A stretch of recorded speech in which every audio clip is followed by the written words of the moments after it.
right? So, but with all of this, like I said, we had this separation, and this was very damaging. So what happens? We have an individual at this point, all right, that was born, you see, 1804, so he's right in the middle between the first and the second wave of the Industrial Revolution.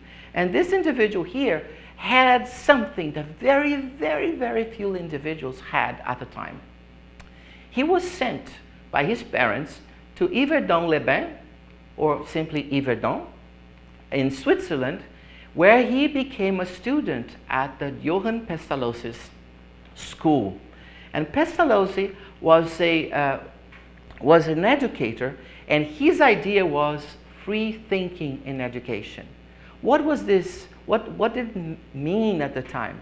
It meant that during your schooling years, okay, if you were studying under Pestalozzi's aegis, you could be religious, but outside of the school. Inside of the school, you had to be completely free to think. You could not think of religion inside of school, because religion, especially certain types, had their dogmas. And being dogmatic meant you couldn't investigate, you couldn't probe, you couldn't ask anything.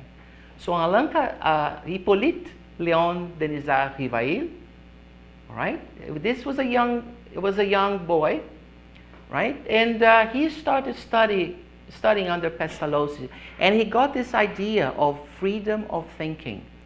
This is the man that later on is going to be the father, the codifier of Spiritism, in the sense that he organized our ideas into a few books.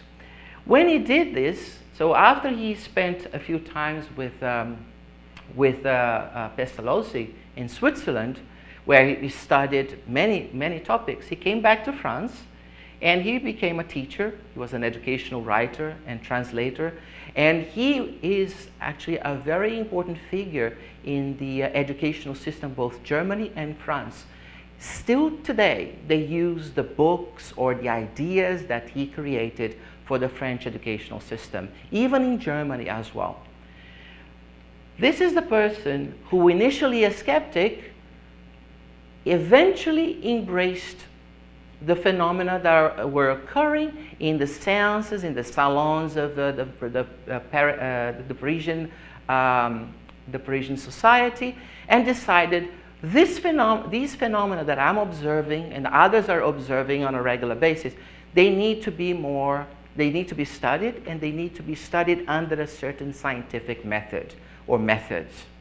It's in doing this that he actually compiled, systematized, organized the ideas and the results that he had at the moment and those days, and made out of this 5 books, the 5 books that today we consider the 5 books of the Spiritist codification. When he wrote these books, he very clearly stated that these were not his ideas, that he was the organizer. The idea was actually those who were carrying out those phenomena, which turned out to be the spirits. So he did not write his name, Hippolyte Rivail, on those books, but he actually took a pseudonym, a nom de plume, Allan Kardec, which was indicated to him. There's a lot more in the history of that Fernanda is going to cover in a future lecture, and then you'll have a little bit more about the life of Allan Kardec. What is important for us to understand is that he's the codifier of the Spiritist doctrine. He did not create Spiritism. He did not create the mediumistic phenomena. Mediumistic phenomena have always existed from as long as we have been human beings. Have always existed. What he did was give the mediumistic phenomena a study, a serious study under a scientific methodology.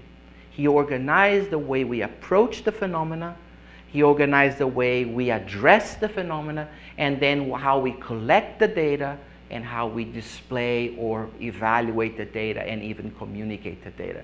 And for that, he has his importance. He is the codifier of the Spiritist doctrine.